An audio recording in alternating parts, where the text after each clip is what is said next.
బిజుగిరి షరీఫ్ పాపయ్యపల్లి మధ్య railway track పై ఇద్దరి దేహాలు కనిపించాయి. ప్రేమకు పెద్దలు ఒప్పుకోరేమోననే భయంతోనే ఈ ప్రేమికులిద్దరూ బలవన్మరణానికి పాల్పడ్డారు. యువకుడిది రాచపల్లి గ్రామానికి చెందినవాడు. ఆ యువకుని స్వగ్రామం రాచపల్లి. యువతి నిర్మల్ జిల్లా ఎర్వచింతకు చెందినది శ్వేత కరీంనగర్లో డిగ్రీ ఫస్ట్ ఇయర్ చదువుతోంది. ఇంకా చదువుకుంటోంది.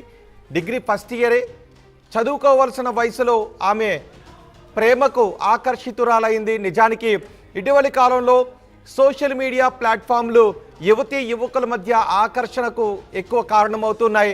చదువుపై దృష్టి కేంద్రీకరించి భవిష్యత్తుపై దృష్టి కేంద్రీకరించి భవిష్యత్తులో బాగా సెటిల్ అయిన తర్వాత ప్రేమ గురించి పెళ్లిళ్ళ గురించి ఆలోచించాల్సిన విద్యార్థులు ఇటీవలి కాలంలో ఎక్కువగా సోషల్ మీడియాలో ఆకర్షణకు గురై ప్రేమ పేరుతో ఇద్దరు దగ్గరవుతూ ఉన్నారు.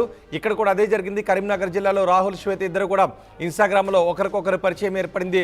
ఇన్స్టాగ్రామ్లో రోజు మాట్లాడుకుంటూ ఉండేవారు. పిల్లలు సోషల్ మీడియాలో ఎక్కువ సమయాన్ని గడుపుతున్నారు అనే విషయాన్ని పెద్దలు గమనించడం లేదు. వాళ్ళు ఎక్కువగా పుస్తకాల సమయాన్ని కేటాయిస్తున్నారా లేదా సోషల్ మీడియాలో ప్రేమలపై ఎక్కువ సమయాన్ని కేటాయిస్తున్నారనే విషయాన్ని పెద్దలు గమనించడం లేదు. నిజానికి ఆ వయసులో ఉన్న యువకులు ఆకర్షణకు గురవుతూ ఉంటారు. కానీ పెద్దలు మాత్రం అలా ఆకర్షణకు గురైనప్పుడు సహజంగానే వాళ్ళ ప్రేమను అంగీకరించే పరిస్థితి ఉండదు. ఎందుకంటే ఇక్కడ శ్వేత డిగ్రీ చదువుతుంది. డిగ్రీ ఫస్ట్ ఇయర్ చదువుతుంది. మొన్నే ఇంటర్ కంప్లీట్ చేసుకొని ఇప్పుడే డిగ్రీలోకి వచ్చింది శ్వేత. ఇలాంటి వయసులో ప్రేమ పెళ్ళి అంటే సహజంగానే ఎవరు కూడా ఒప్పుకోరు. కానీ ఇద్దరు ఇంట్లో చెప్పలేదు. బహుశా ఇంట్లో చెప్పుంటే భవిష్యత్తులో సెటిల్ అయిన తర్వాత ఒప్పుకుంటాంలే, ప్రస్తుతానికి మీరు మీ భవిష్యత్ పైన చదువుకోవడం పైన కాన్సన్ట్రేషన్ చేయండి అని బహుశా చెప్పు ఉండేవారేమో. కానీ ఇద్దరు ఒప్పుకోరు అనే భయంతో రైలు పట్టాలపై పడి ఇద్దరు ప్రాణత్యాగానికి పాల్పడ్డారు. ఇద్దరి మధ్య ఇన్స్టాగ్రామ్లో పరిచయం ఏర్పడింది. కొంతకాలంగా ఇద్దరు ప్రేమించుకుంటూ ఉన్నారు. పెళ్లికి ఇరు కుటుంబాలు ఒప్పుకోరేమోననే భయంతో అనుమానంతో బలవన్మరణానికి పాల్పడడంతో ఇప్పుడు ఇరు కుటుంబాలు కూడా విషాదంలో మునిగిపోయారు. మా ప్రతినిధి చంద్రశేఖర్ ఉన్నారు పూర్తి సమాచారం అందించడానికి. అండ్ మీరు కూడా ఏమనుకుంటున్నారు? ఇలాంటి ప్రేమలు ఇలాంటి బలవన్మరణాల గురించి మీరు ఏమనుకుంటున్నారు? మీ అభిప్రాయాన్ని కామెంట్ బాక్స్లో తెలియచేయండి. మా ప్రతినిధి చంద్రశేఖర్ ఉన్నారు. చంద్రశేఖర్, ఇద్దరు ఇంట్లో ఒప్పుకోరేమోననే భయంతోనే వీళ్ళు బలవన్మరణానికి పాల్పడినట్టుగా తెలుస్తోంది. ఘటన తర్వాత వాళ్ళ కుటుంబాల పరిస్థితి ఏంటి? రాహుల్, చాలా దయనీయమైనటువంటి పరిస్థితి ఈ మధ్య కాలంలో చోటు చేసుకుంటుంది. ఉమ్మడి కరీంనగర్ జిల్లా వ్యాప్తంగా వారం రోజుల వ్యవధిలో 2 ప్రేమ జంటలు, 4 మృతి చెందినటువంటి ఘటన విషాదాన్ని నింపింది. మొన్న చొప్పదండిలో అలేఖ్య, అరుణ్ అనేటువంటి భావమర్దలు వాళ్ళిద్దరు మా ప్రేమ పెళ్లికి పెద్దలు అంగీకరించలేదనే ఉద్దేశంతో ఒకే ఇంట్లో ఉరివేసుకొని ఆత్మహత్య చేసుకున్నటువంటి ఘటన మర్చిపోకముందే తాజాగా కరీంనగర్ జిల్లా జమ్మికుంట మండలం బిజిగిరి ప్రాంతానికి చెందినటువంటి ఆ రైల్వే ట్రాక్ మీద రాహుల్ శ్వేతలు మృతదేహాలు కనబడ్డాయి. దీనికి ప్రధానమైనటువంటి కారణం గత కొంతకాలం నుంచి ఒకరినొకరు ఇష్టపడ్డారు. ఒక ఈవెంట్ లో వారు పరిచయం అయింది. ఆ పరిచయం కాస్త ఫోన్ నెంబర్లు ఎక్స్చేంజ్ చేసుకున్న తర్వాత ప్రేమగా మారింది. శ్వేత 20 సంవత్సరాలు, రాహుల్ 18 సంవత్సరాలు. రాహుల్ ఒక ప్రైవేట్ ఉద్యోగం చేస్తూ జీవనాన్ని వెల్లదీస్తున్నటువంటి పరిస్థితి. అయితే ఇద్దరి ప్రేమ వ్యవహారము పేరెంట్స్ కి తెలియదు, తమ ప్రేమకి అంగీకరించరు, పెళ్లి వరకు రాదు అనేటువంటి ఆవేదన ఆందోళనతోనే ఈ ఘాతకానికి పాల్పడ్డారు. ఇది ఇరు కుటుంబాల్లో కూడా విషాదాన్ని నింపింది. దీంతో పోలీసులు గుర్తు తెలియని మృతదేహాలుగా ముందుగా వారు కేసు నమోదు చేసుకున్నారు. అనంతరం వారి ఆ పరిసర ప్రాంతాలు, వారి దగ్గర లభించినటువంటి ఐడి కార్డ్స్ ఆధారంగా వారి యొక్క ఆచూకీ లభ్యమైంది. రాహుల్, మొత్తానికి ఇరు వర్గాలకు సంబంధించినటువంటి కుటుంబాలు అత్యంత దయనీయ పరిస్థితిలో ఉన్నాయి. విషణ వదనంతో లేదంటే అనుమానంతోనే, ఒకవేళ చెప్పిన ఇంట్లో ఒప్పుకోరు అనే భయంతోనే ఈ దారుణానికి పాల్పడ్డారా? ఇంకా చెప్పడం వరకు కూడా రాలేదు. ఖచ్చితంగా వాళ్ళిద్దరు కూడా ఇష్టపడ్డారు. పరిచయం ప్రేమగా మారింది.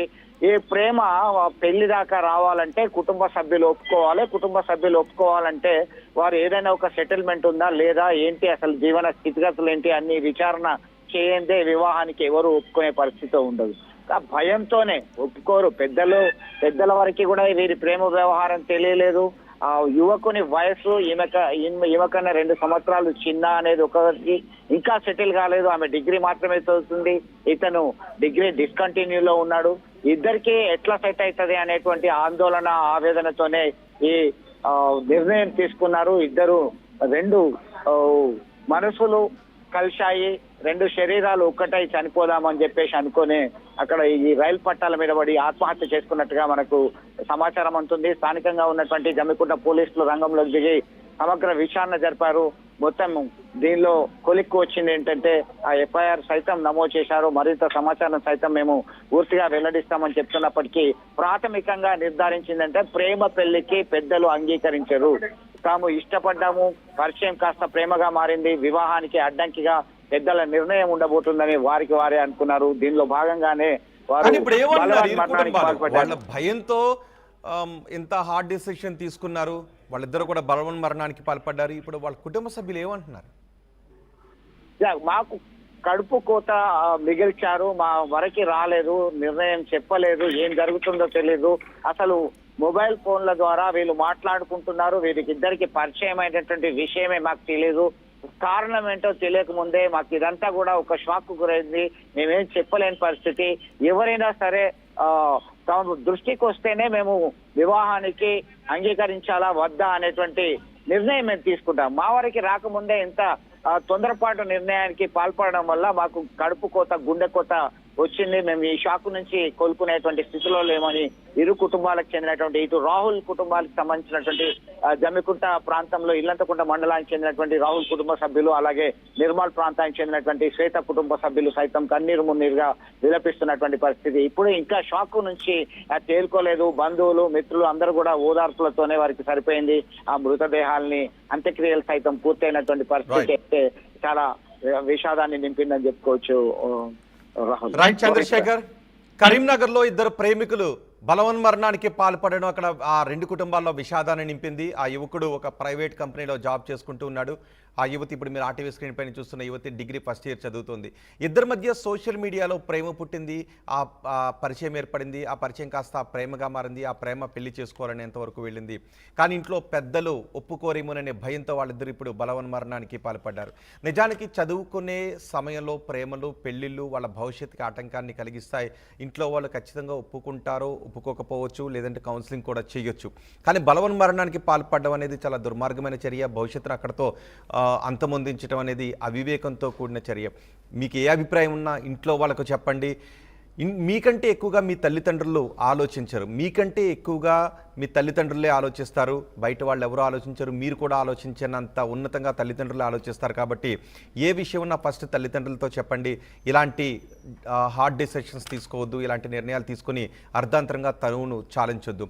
ఇప్పుడు వీళ్ళిద్దరూ కూడా ఇంట్లో చెప్తే బహుశా వాళ్ళు ఒప్పుకుని ఉండేవారు, లేదంటే ప్రస్తుతానికి చదువులపై కాన్సన్ట్రేషన్ చేయండి, ఇది చదువుకునే సమయంలో ప్రేమలు పెళ్ళిళ్ళు అంటే భవిష్యత్తు నాశనం అయిపోతుందని కౌన్సిలింగ్ ఇచ్చేవారేమో. సో ఏదైనా ఉంటే ఫస్ట్ ఇంట్లో వాళ్ళకి చెప్పండి. ఇలాంటి హార్డ్ డెసిషన్స్ మాత్రం తీసుకోవద్దని ఆర్టీ విజ్ఞప్తి చేస్తుంది. ఈ ఘటన తర్వాత ఒకసారి ఆ కుటుంబ సభ్యులు మాట్లాడారు. ఆ కుటుంబ సభ్యులు ఏం మాట్లాడారో చూద్దాం. కొడుకు నిన్న పొద్దున్నాక నాతోటి ఇంటికాడనే ఉన్నాడు. 5:30కి ఇంట్లో బండి ఇంటికాడ పెట్టి తాళం ఇంట్లో పెట్టి పోయిండు. నాకు అంతే తెలుసు నాయన, నాకు ఒక ముచ్చట చెప్పలేదు నాయన, నా ఇంట్లో ఫోన్లు మాట్లాడలేదు నాయన. వచ్చి 3 రోజులు అవుతాను.